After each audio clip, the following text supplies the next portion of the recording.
नमस्कार दोस्तों, आज हम स्टैंडर्ड 8 साइंस का चैप्टर नंबर 2 वैक्सीन और पैथोजन के बारे में बहुत ही इंपॉर्टेंट इंफॉर्मेशन बताने जा रहे हैं।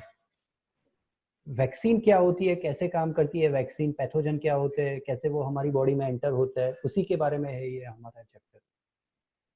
सबसे पहला जो क्वेश्चन है हमारा, व्हाट इज वैक्सीन। वैक्सीन जो होती है वो क्या होती है।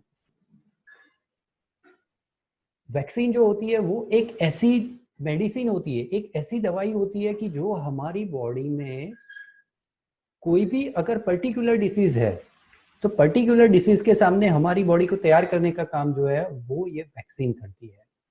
दूसरी बात जो ये है, वो वैक्सीन प्रिवेंशन में काम आती है, ट्रीटमेंट में इतनी अच्छी काम नहीं आती। उसको जो डिजाइन किया गया है वो वैक्सीन को इसके लिए ही किया गया है कि वैक्सीन जो है वो रोग होने से पहले ही उसे रोक दे। तो आपका जो आंसर होगा वो ये होगा, what is vaccine. A vaccine is a medicine that trains the body's immune system so that it can fight with a disease. Vaccines are designed to prevent a disease rather than treat a disease. हमारा दूसरा question है, how vaccine works. ये जो vaccine है वो कैसे काम करती है।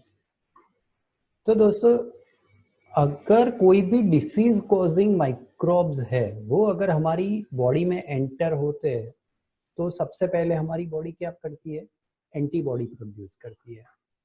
कोई भी अगर डिसीज कॉजिंग माइक्रोब्स हमारी बॉडी में एंटर होते हैं तो हमारी बॉडी उसके खिलाफ एक एंटीबॉडी तैयार कर देती है। ये जो एंटीबॉडी होती है वो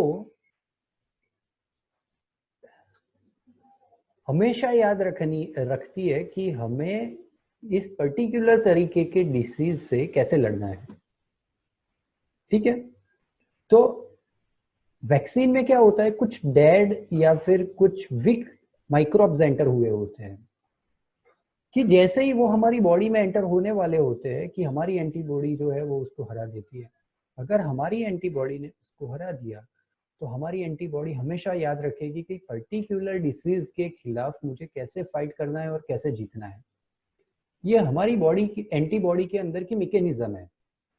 तो वैक्सीन जो होता है वो कुछ ऐसे ही डिजाइन किया गया होता है कि जिसमें वीक या फिर डेड माइक्रो ऑर्गेनिज्म होते हैं पर्टिकुलर डिसीज के। जैसे कि कोरोना वायरस है तो कोरोना वायरस के डेड या फिर वीक माइक्रो ऑर्गेनिज्म जो होते हैं वो पर्टिकुलर वैक्सीन जो होती है उसमें इंट्रोड्यूस होते ही है, प्रेजेंट होते ही है। और जैसे ही एक बार अगर उसके खिलाफ हमारी एंटीबॉडी जो है वो अगर जीत गई तो दूसरी बार जैसे ही वो उसके कुछ माइक्रोब्स एंटर होने का ट्राई करते हैं तो हमारी बॉडी जो है वो उसको हमेशा के लिए मार सकती है। इस तरीके से वैक्सीन जो होते हैं वो काम करते हैं। When a disease carrying microbes enter our body, the body produces antibodies to fight the attacker. The body always remembers how to fight the microbe if it enters again. If dead or weakened microbes are introduced into a healthy body, the body fights and kills the attacking bacteria by producing suitable antibodies. The antibodies remains in the body and we are protected from the disease causing microbes forever. This is how a vaccine works. वो है, which disease can be prevented by vaccination. Vaccination के जरिए कौन से type के disease जो है उससे हम बच सकते हैं।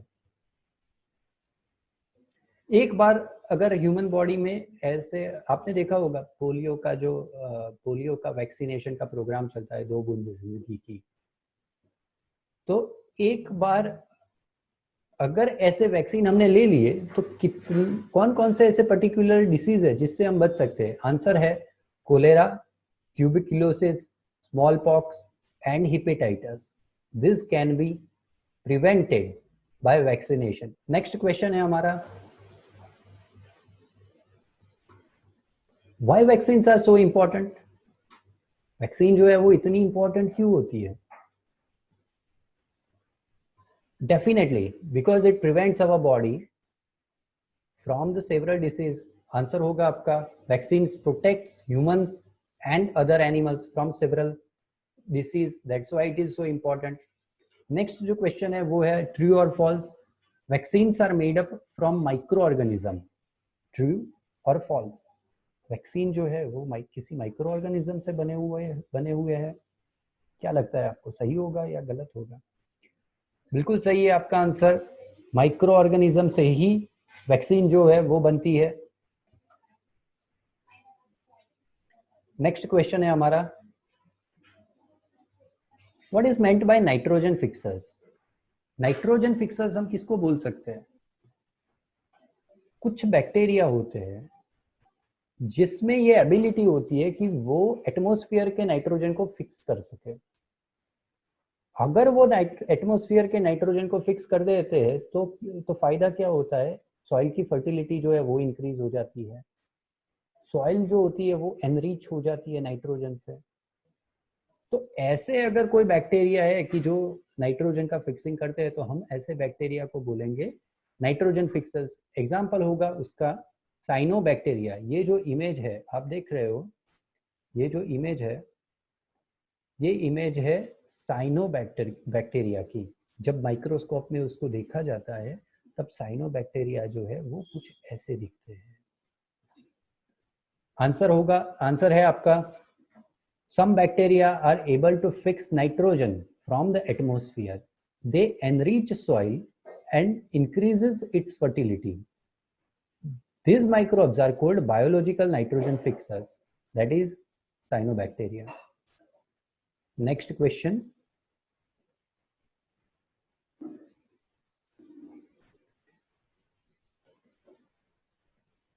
यहाँ पर एक एक्टिविटी दी गई है. एक पॉट में हमें प्लास्टिक की आइटम्स रखनी है, जैसे कि प्लास्टिक की बैग, प्लास्टिक की पॉलीथीन बैग है या फिर प्लास्टिक की बॉटल्स है. ऐसा कुछ हमें रखना है, प्लास्टिक की आइटम्स हो.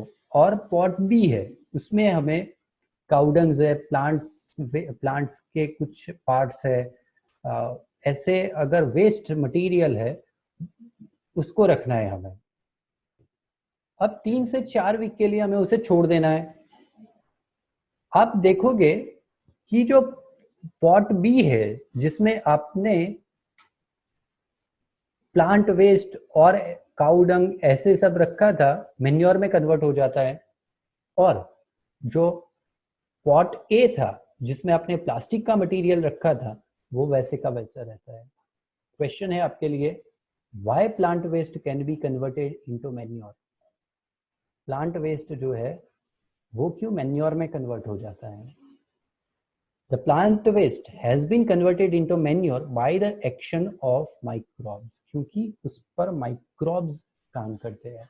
अगर माइक्रोब्स काम करते हैं तो वो इजीली प्लांट वेस्ट जो है वो मैन्योर में कन्वर्ट हो जाएगा. नेक्स्ट क्वेश्चन है हमारा, why plastic material can not be converted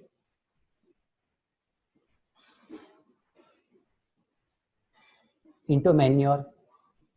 The plastic waste cannot be converted into manure because microbes could not act on them to convert them manure.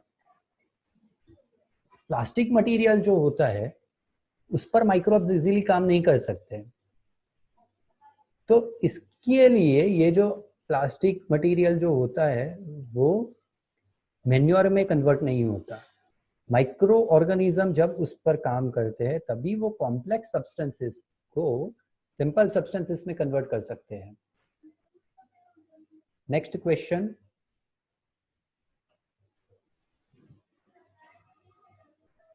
Why dead animals disappear after some time? Dead animals जो होते हैं वो कुछ time के बाद क्यों disappear हो जाते हैं? और how micro organisms are important to clean up environment? या फिर यही क्वेश्चन जो है वो दूसरी तरीके से इसमें भी पूछा जा सकता है, how micro organisms are important to clean up environment? आपने देखा होगा कि कुछ डेड एनिमल्स है या फिर अगर कुछ प्लांट्स के कुछ पार्ट्स होते हैं तो वो थोड़े टाइम के बाद डिसअपीयर हो जाते हैं. तो अभी जो प्रीवियस क्वेश्चन था उसका जो आंसर होगा वही इसका भी आंसर होगा. आपने देखा होगा कि डेड एनिमल्स जो है वो माइक्रोब्स डेड एनिमल्स जो होते हैं उस पे माइक्रोब्स जो है वो काम कर सकते हैं और उसके कॉम्प्लेक्स सब्सटेंसेस को सिंपल सब्सटेंसेस में कन्वर्ट कर सकते हैं। एक बार अगर कॉम्प्लेक्स सब्सटेंसेस सिंपल सब्सटेंसेस में कन्वर्ट हो जाते हैं तो उसके बाद उसका इजीली डिसोसिएशन हो सकता है। आंसर होगा dead animals and decaying plants disappear after some time because the microorganisms decomposed dead organic waste of plants and animals and converting them into simple substances. Thus, microorganisms are helpful to clean the environment. आप देख सकते हो यहाँ पर काफी सारे microorganisms होते हैं। तो माइक्रोऑर्गेनिजम्स जो होते हैं वो सिर्फ हमारे लिए एडवर्स ही नहीं होते, वो कुछ हमारे लिए फ्रेंड भी होते हैं। सारे जो माइक्रोऑर्गेनिजम्स जो है वो हमारे लिए दुश्मन नहीं है, बहुत सारे जो है वो हमारे लिए फ्रेंडली भी होते हैं। नेक्स्ट क्वेश्चन है पैथोजन के बारे में।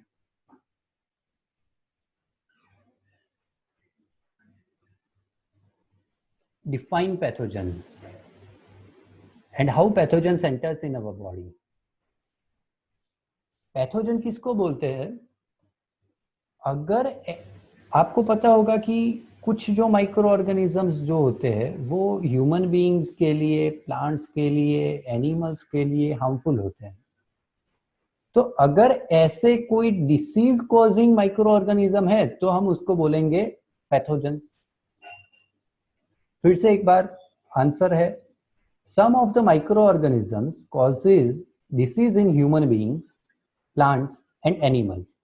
सच disease-causing microorganisms are called pathogens. Our last question: how pathogens enters in our body? ये जो पैथोजन है वो कैसे हमारी ह्यूमन बॉडी में एंटर होते हैं? आपको पता ही होगा अभी जो कोरोना वायरस चल रहा है वो कैसे ह्यूमन बॉडी में एंटर हो सकता है। तो एयर से, वाटर से या फिर फूड से भी वो एंटर हो सकता है। और अगर किसी पर्सन को, इन्फेक्टेड पर्सन को अगर हुआ है तो उसमें से भी ट्रांसमिशन होके वो किसी और बॉडी में ट्रांसमिट हो सकता है। तो pathogens enters in our body through the air, the water और the food we eat. They can also get transmitted by direct contact with an infected person or carried by an animal.